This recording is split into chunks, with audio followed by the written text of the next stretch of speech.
श्रीपरमात्मने नमः। अथ श्रीविष्णुसहस्रनामस्तोत्रम्। यस्य स्मरणमात्रेण जन्मसंसारबन्धनात् विमुच्यते, नमस्तस्मै विष्णवे प्रभविष्णवे। नमः समस्तभूतानाम् आदिभूताय भूभृते अनेकरूपरूपाय विष्णवे प्रभविष्णवे। वैशम्पायन उवाच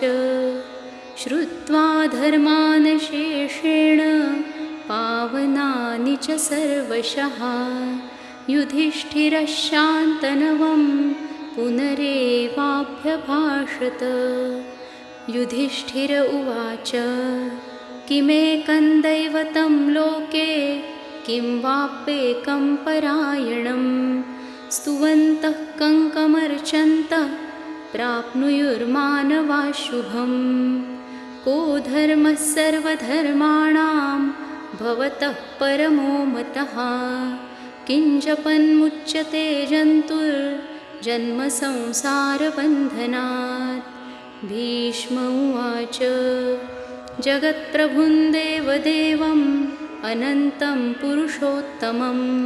स्तुवन्नाम सहस्रेण पुरुषः सततोत्थितः। तमेव चार्चयन् नित्यं भक्त्या पुरुषमव्ययं ध्यायन् स्तुवन् नमस्यांश्च यजमानस्तमेव च। अनादिनिधनं विष्णुं सर्वलोकमहेश्वरं लोकाध्यक्षं स्तुवन् नित्यं सर्वदुःखातिगो भवेत्। ब्रह्मण्यं सर्वधर्मज्ञं लोकानां कीर्तिवर्धनं लोकनाथं महद्भूतं सर्वभूतभवोद्भवम्। एष मे सर्वधर्माणां धर्मोऽधिकतमो मतः यद्भक्त्या पुण्डरीकाक्षं स्तवैरर्चयन्नरः सदा। परमं यो महत्तेजः परमं यो महत्तपः परमं यो महद्ब्रह्म परमं यः परायणं। पवित्राणां पवित्रं यो मङ्गलानां च मङ्गलं दैवतं देवतानां च भूतानां यो व्ययः पिता। यतः सर्वाणि भूतानि भवन्त्यादियुगागमे यस्मिंश्च प्रलयं यान्ति पुनरेव युगक्षये। तस्य लोकप्रधानस्य जगन्नाथस्य भूपते विष्णोर्नाम सहस्रं मे शृणु पापभयापहम्। यानि नामानि गौणानि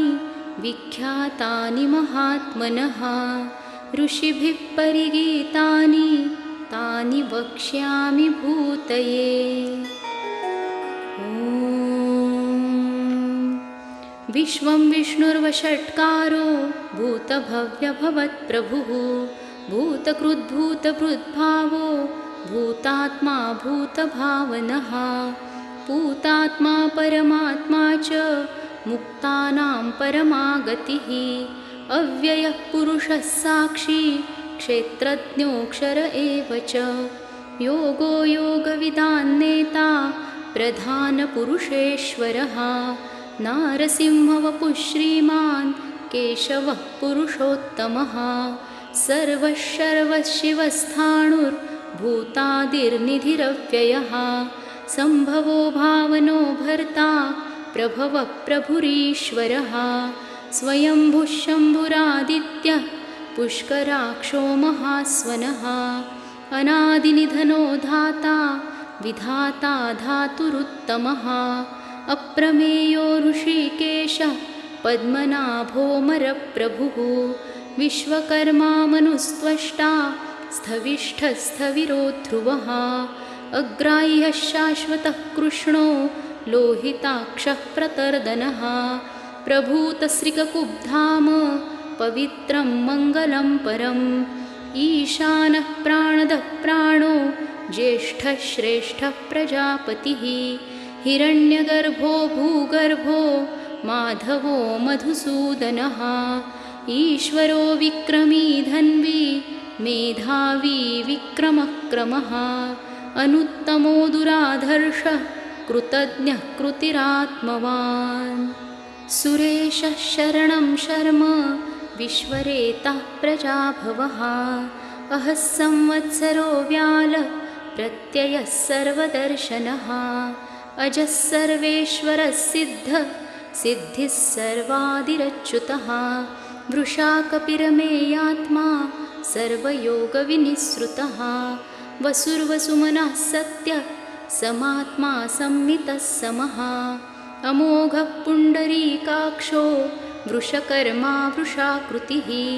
रुद्रो बहुशिरा बभ्रुर्विश्वयोनिःशुचिश्रवाः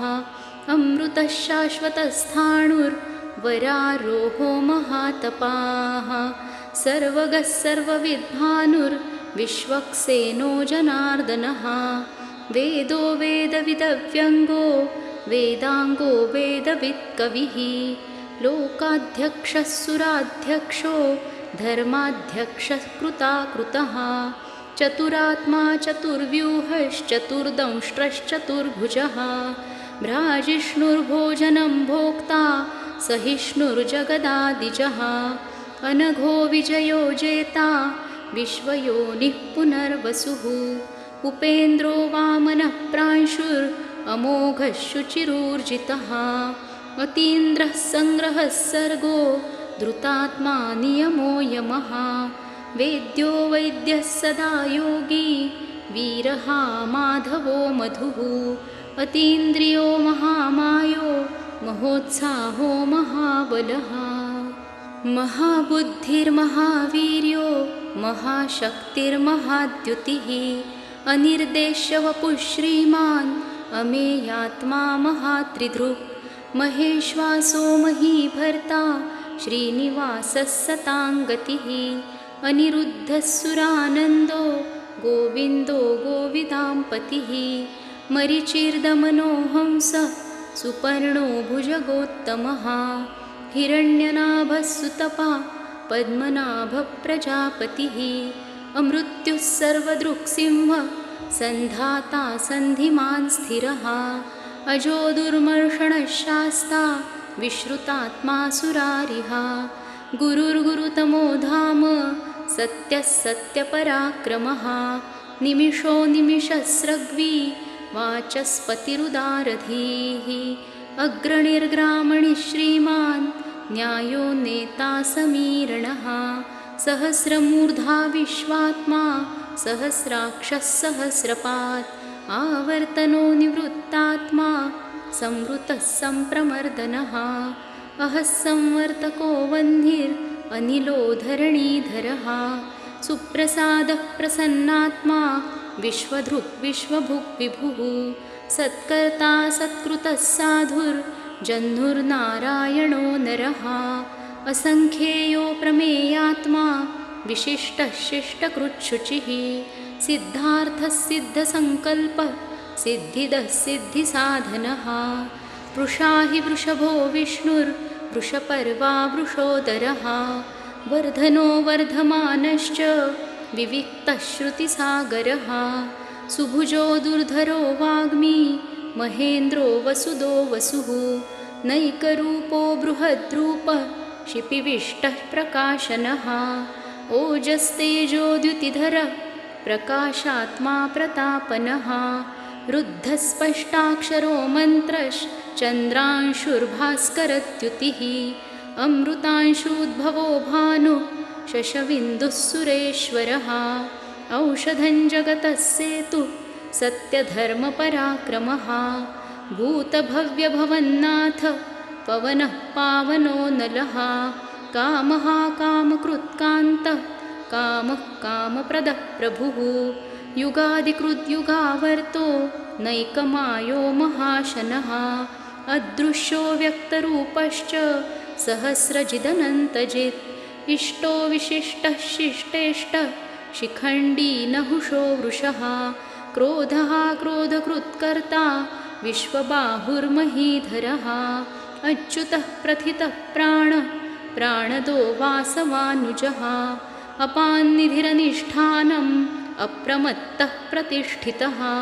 स्कन्दधरो धुर्यो वरदो वायुवाहनः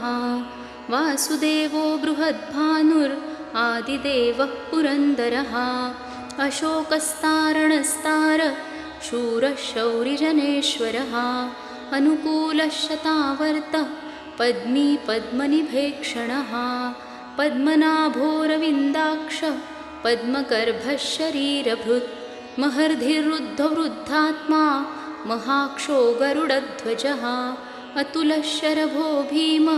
समयज्ञो हविर्हरिः सर्वलक्षणलक्षण्यो लक्ष्मीवान् समितिञ्जयः विक्षरो रोहितो मार्गो हेतुर्दामोदरः सहः महीधरो महाभागो वेगवानमिताशनः उद्भवक्षोभणो देवः श्रीगर्भः परमेश्वरः करणं कारणं कर्ता विकर्ता गहनो गुहः व्यवसायो व्यवस्थानः संस्थानस्थानदो ध्रुवः परर्धिः परमस्पष्टस्तुष्टः पुष्टः शुभे क्षणः रामो विरामो विरजो मार्गो नेयो नयो नयः वीरः शक्तिमतां श्रेष्ठो धर्मो धर्मविदुत्तमः वैकुण्ठः पुरुषः प्राणदः प्रणवः पृथुः हिरण्यगर्भः शत्रुघ्नो व्याप्तो वायुरधोक्षजः ऋतुः सुदर्शनः कालः परमेष्ठी परिग्रहः उग्रः संवत्सरो दक्षो विश्रामो विश्वदक्षिणः विस्तारस्थावरस्थाणु प्रमाणं बीजमव्ययम् अर्थोऽनर्थो महाकोशो महाभोगो महाधनः अनिर्विण्णस्थविष्ठो भूर्धर्मयूपो महामखः नक्षत्रनेमिर्नक्षत्री क्षमक्षामः समीहनः यज्ञ इज्जो महेज्यश्च क्रतुः सत्रं सतां गतिः सर्वदर्शी विमुक्तात्मा सर्वज्ञो ज्ञानमुत्तमं सुव्रतः सुमुखः सूक्ष्मः सुघोषः सुखदः सुहृत् मनोहरो जितक्रोधो वीरबाहुर्विदारणः स्वापनस्ववशो व्यापी नैकात्मा नैककर्मकृत् वत्सरो वत्सलो वत्सी रत्नगर्भो धनेश्वरः धर्मगुप्धर्मकृद्धर्मी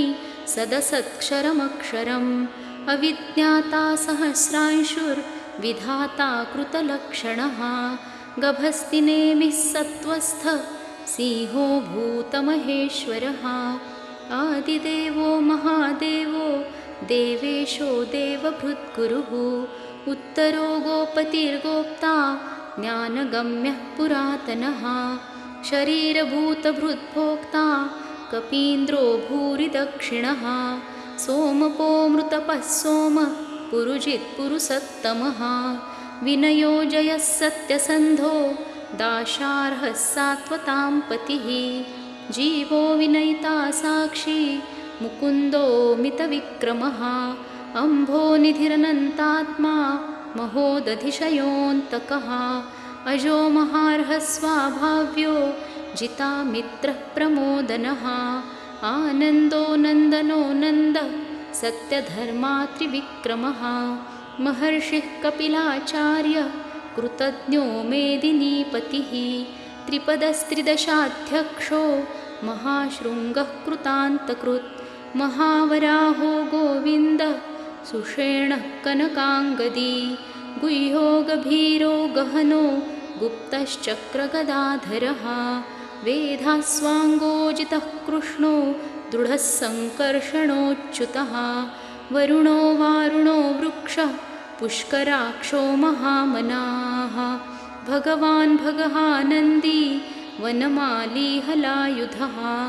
आदित्यो ज्योतिरादित्यः सहिष्णुर्गतिसत्तमः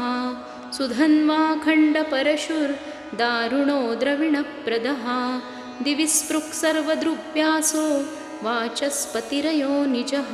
त्रिसामासामगः साम निर्वाणं भेषजं भिषक् सन्न्यासकृच्छमः शान्तो निष्ठा शान्तिः परायणं शुभाङ्गः शान्तिदः स्रष्टा कुमुदः कुवलेशयः गोहितो गोपतिर्गोप्ता वृषभाक्षो वृषप्रियः अनिवर्ती निवृत्तात्मा संक्षेप्ताक्षेमकृच्छिवः श्रीवत्सवक्षा श्रीवास श्रीपतिः श्रीमताम्बरः श्रीदः श्रीशः श्रीनिवास श्रीनिधिः श्रीविभावनः श्रीधरः श्रीकरः श्रेयः श्रीमान् लोकत्रयाश्रयः स्वक्षः स्वङ्गः शतानन्दो नन्दिर्ज्योतिर्गणेश्वरः विजितात्मा विधेयात्मा सत्कीर्तिच्छिन्नसंशयः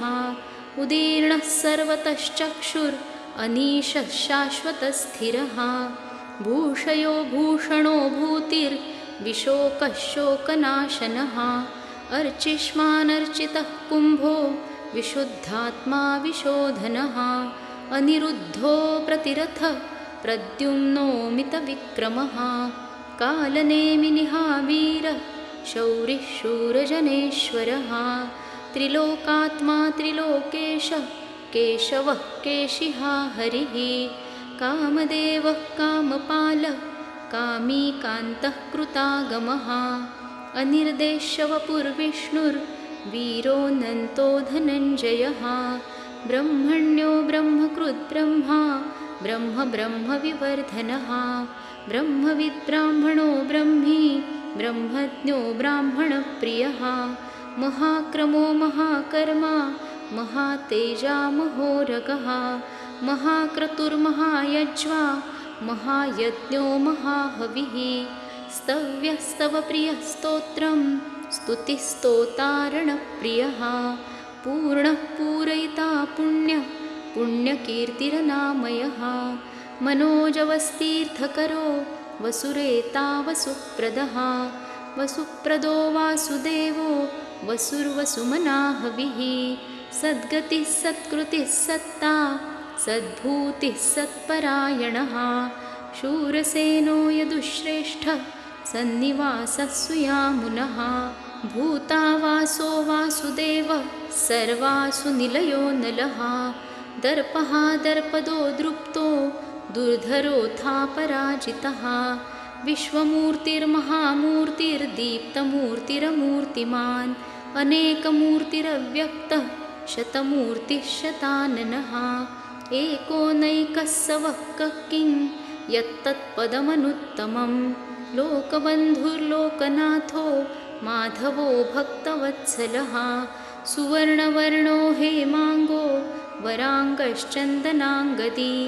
वीरः विषमः शून्यो घृताशीरचलश्चलः अमानी मानदो मान्यो लोकस्वामी त्रिलोकधृक् सुमेधा मेधजो धन्यः सत्यमेधाधराधरः तेजो वृषोद्युतिधरः सर्वशस्त्रभृताम्बरः प्रग्रहो निग्रहो व्यग्रो नैकशृङ्गो गदाग्रजः चतुर्मूर्तिश्चतुर्बाहुश्चतुर्व्यूहश्चतुर्गतिः चतुरात्मा चतुर्भावश्चतुर्वेदविदेकपात् समावर्तो निवृत्तात्मा दुर्जयो दुरतिक्रमः दुर्लभो दुर्गमो दुर्गो दुरावासो दुरारिः शुभाङ्गो लोकसारङ्गः सुतन्तुस्तन्तुवर्धनः इन्द्रकर्मा महाकर्मा कृतकर्मा कृतागमः उद्भवः सुन्दरः सुन्दो रत्ननाभः सुलोचनः अर्को वाजसनः शृङ्गी जयन्तः सर्वविजयी सुवर्णबिन्दुरक्षोभ्यः सर्ववागीश्वरेश्वरः महाहृदो महागर्तो महाभूतो महानिधिः कुमुदः कुन्दरः कुन्दः पर्जन्यः पावनो निलः अमृताशोऽमृतवपुः सर्वज्ञः सर्वतोमुखः सुलभः सुव्रतः सिद्धः शत्रुजित् शत्रुतापनः न्यग्रोधोदुम्बरोऽश्वत्थश्चाणूरान्ध्रनिषूदनः सहस्रार्चिः सप्तजिह्वः सप्तैधाः सप्तवाहनः अमूर्तिरनघोचिन्त्यो भयकृद्भयनाशनः अणुर्बृहत्कृशस्थूलो गुणभृन्निर्गुणो महान् अधृतस्वधृतस्वास्य प्राग्वंशो वंशवर्धनः भारभुत्कथितो योगी योगीशः सर्वकामदः आश्रमः श्रमणः क्षामः सुपर्णो वायुवाहनः धनुर्धरो धनुर्वेदो दण्डो दमयिता दमः अपराजितः सर्वसहो नियन्ता नियमो यमः सत्त्ववान् सात्विकः सत्यः सत्यधर्मपरायणः अभिप्रायः प्रियार्होर्ह प्रियकृत्प्रीतिवर्धनः विहाय सगतिर्ज्योतिः सुरुचिर्हुतभुग्विभुः रविर्विरोचनः सूर्यः सविता रविलोचनः अनन्तो हुतभुग्भोक्ता सुखदो नैकजोऽग्रजः अनिर्विण्णः सदामर्षि लोकाधिष्ठानमद्भुतः सनातनतमः कपिलः कपिरप्ययः स्वस्तिदः स्वस्तिकृत्स्वस्ति स्वस्तिभुक् स्वस्ति दक्षिणः अरौद्रः कुण्डलीचक्री विक्रम्यूर्जितशासनः शब्दातिगः शब्दसः शिशिरः शर्वरीकरः अक्रूरः पेशलो दक्षो दक्षिणः क्षमिणां वरः विद्वत्तमो वीतभयः पुण्यश्रवणकीर्तनः उत्तारणो दुष्कृतिः पुण्यो दुःस्वप्ननाशनः वीरः रक्षणः सन्तो जीवनः पर्यवस्थितः अनन्तरूपोऽनन्तश्रीर्जितमन्युर्भयापहः चतुरस्रोगभीरात्मा विदिशो व्यादिशो दिशः अनादिभूर्भुवो लक्ष्मी सुवीरो रुचिराङ्गदः जननो जनजन्मादिर्भीमो भीमपराक्रमः आधारनिलयो धाता पुष्पहासः प्रजागरः ऊर्ध्वगः सत्पथाचारः प्राणदः प्रणवपणः प्रमाणं प्राणनिलयः प्राणभृत् प्राणजीवनः तत्त्वं तत्त्वविदेकात्मा जन्ममृत्युजरातिगः भूर्भुवस्वस्तरुस्तारः सविता प्रपितामहः यज्ञो यज्ञपतिर्यज्वा यज्ञाङ्गो यज्ञवाहनः यज्ञभृत् यज्ञकृत् यज्ञी यज्ञभुक् यज्ञसाधनः यज्ञान्तकृत् यज्ञगुह्यम् अन्नमन्नाद एव च आत्मयोनिः स्वयं जातो वैखानः सामगायनः देवकीनन्दनस्रष्टा क्षितीशः पापनाशनः शङ्खबृन्नन्दकी चक्री शारङ्गधन्वागदाधरः रथाङ्गपाणिरक्षोभ्य सर्वप्रहरणायुधः सर्वप्रहरणायुध ॐ नम इतीदं कीर्तनीयस्य केशवस्य महात्मनः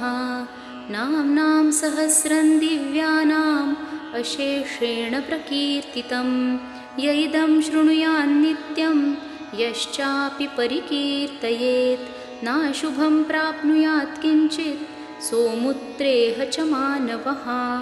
वेदान्तगो ब्राह्मणः स्यात् क्षत्रियो विजयी भवेत् वैश्योधनसमृद्धः स्यात् शूद्रः सुखमवाप्नुयात् धर्मार्थी प्राप्नुयात् धर्मम्